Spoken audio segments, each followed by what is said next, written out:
Assalamualaikum warahmatullahi wabarakatuh. Jumpa lagi di channel Syadul Asad.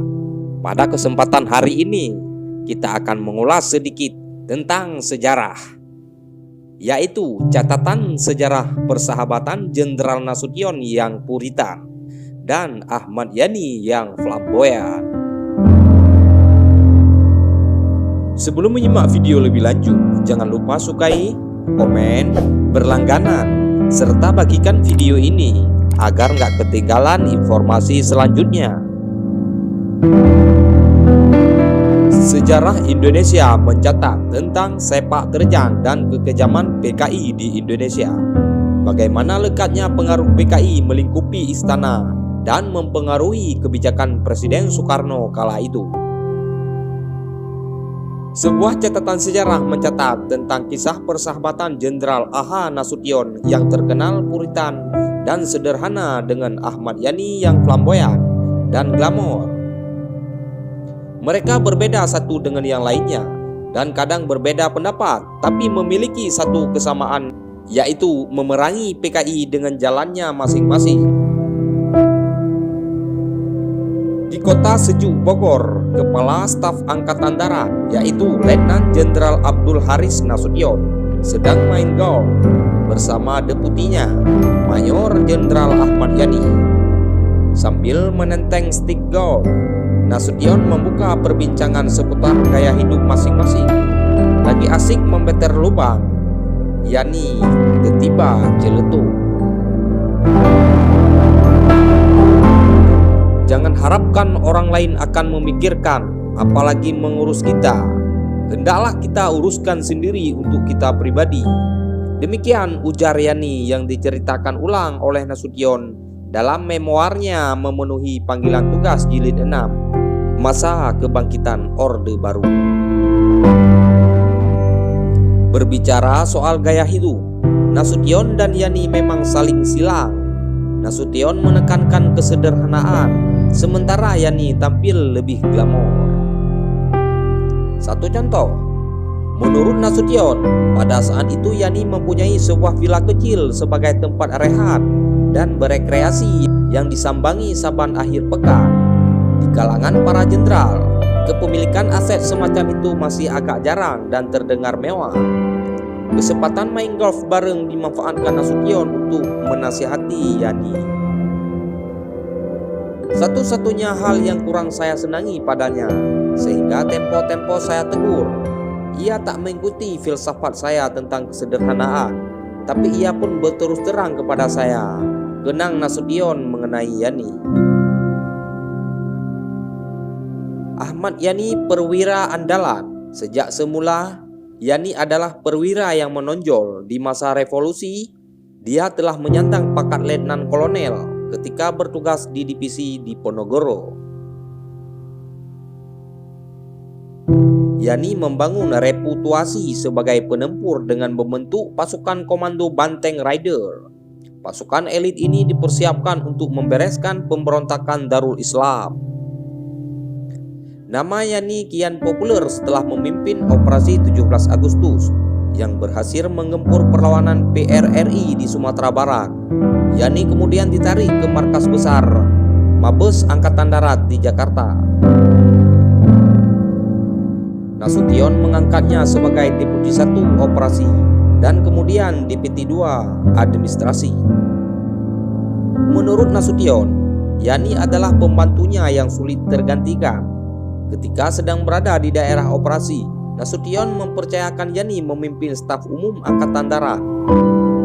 Selama menjadi deputi, Yani adalah sosok yang sehaluan dengan Nasution, anti komunis garis keras. Yani bernasib jujur, rekam jejaknya yang gemilang terdengar sampai ke istana. Selain kecakapannya sebagai tentara profesional, Yani adalah sosok yang gagah dan flamboyan. Banyak orang menilai Yani sebagai persona penuh pesona. Gaya pikat Yani makin kuat melihat postur tubuh yang ramping atletis. Tipikal perwira cakap seperti ini begitu disenangi Soekarno. Sesudah PRRI, Pak Yani disegani wibawa, dianggap strateg atau ahli strategi. Menarik perhatian Bung Karno, Genang Yayu Rulia Sutowiryo, istri Ahmad Yani, dalam Ahmad Yani sebuah kenang-kenangan. Ahmad Yani diperhatikan Soekarno. Yani mulai merapat ke Soekarno semasa kampanye pembebasan Irian Barat digencarkan. Soekarno mendapuk Yani menjadi Kepala Staf Komando Operasi Tertinggi Pembebasan Irian Barat atau KOTI. KOTI berkantor di istana dan struktur komandonya berada langsung di bawah Presiden. Bertugas di istana, Yani jadi semakin akrab ke tengah publik karena dia juga bertindak sebagai juru bicara KOTI. Pergaulannya pun kian lekat dengan kehidupan istana, menggimbangi selebritas Presiden Soekarno. Di sisi lain, sebagai Deputi Kasat, Yani harus tetap membagi waktunya di Mabes Angkatan Darat.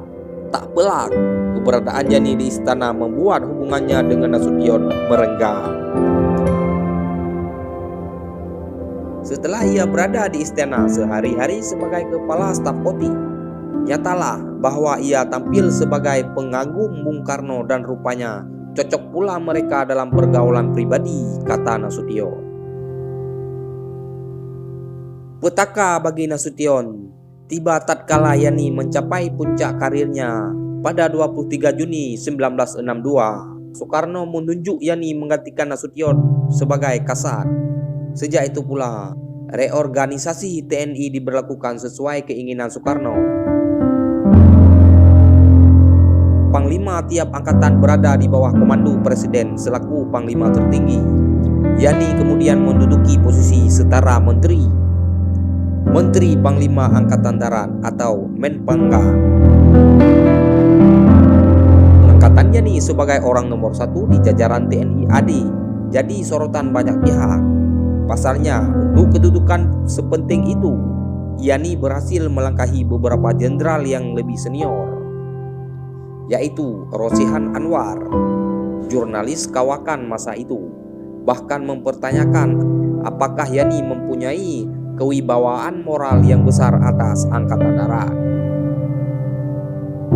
Menurut kalangan peninjau politik di Jakarta, hal itu masih jadi pertanyaan sebab Yani punya kecenderungan hidup bermewah-mewah, kata Rosihan dalam Soekarno. Menjadi mempangan menempatkan Yani berada di lingkaran dalam Soekarno, sementara Nasution ditendang ke atas menjabat Menteri Pertahanan dan Keamanan. Otoritasnya sebatas mengkoordinasi angkatan perang.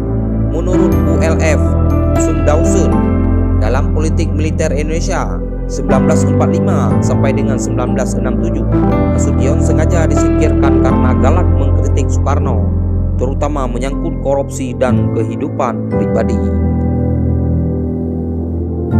Nasution mengakui semenjak Yani menggantikan dirinya, hubungan mereka tak lagi serasi. Satu kata dalam bahasa Belanda, "Kronsluiting", artinya terputus. Demikian Nasution menggambarkan relasinya dengan Yani sejak 1963. Tak pernah lagi ada konsultasi antara kami berdua, kecuali sekedar bertemu secara insidental saja, ungkap Nasution.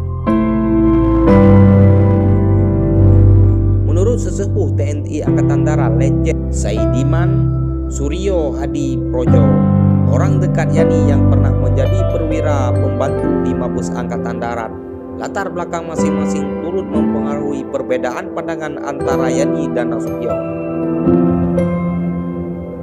Nasution sebagai orang Mandailing merupakan Muslim yang kuat, sedangkan Yani orang Purworejo yang sikapnya Muslim Jawa atau abang-abangan. Ditambah lagi, pada zaman Belanda, Yani sekolah di AMS, yaitu Sekolah Belanda Setara SMA, yang bergaul secara barat. Pak Nasution tak bisa dan tak biasa hidup senang-senang seperti Bung Karno, berdansa-dansa dan dikerumuni perempuan-perempuan. Itu jauh dari sikap hidup Pak Nas. Pak Yani beda, ia bisa sekalipun tak biasa melakukannya, kata Saidiman kepada Historia. Meski berbeda pendekatan terhadap Soekarno, Yani dan Nasution sepaham urusan melawan PKI.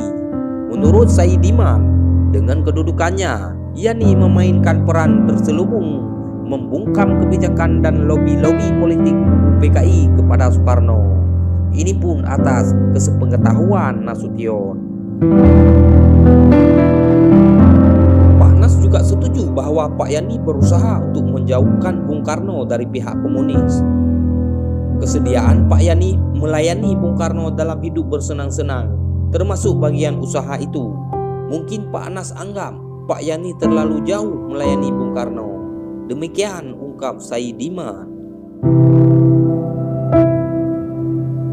Demikianlah catatan sejarah mengenai sepak terjang Jenderal A.H. Nasution yang puritan dan sederhana dengan Jenderal Ahmad Yani yang flamboyan dalam memerangi PKI dan menyelamatkan Indonesia. Semoga dalam video ini memberikan wawasan baru dan bermanfaat bagi sahabat semua. Hanya sekian. Wassalamualaikum warahmatullahi wabarakatuh.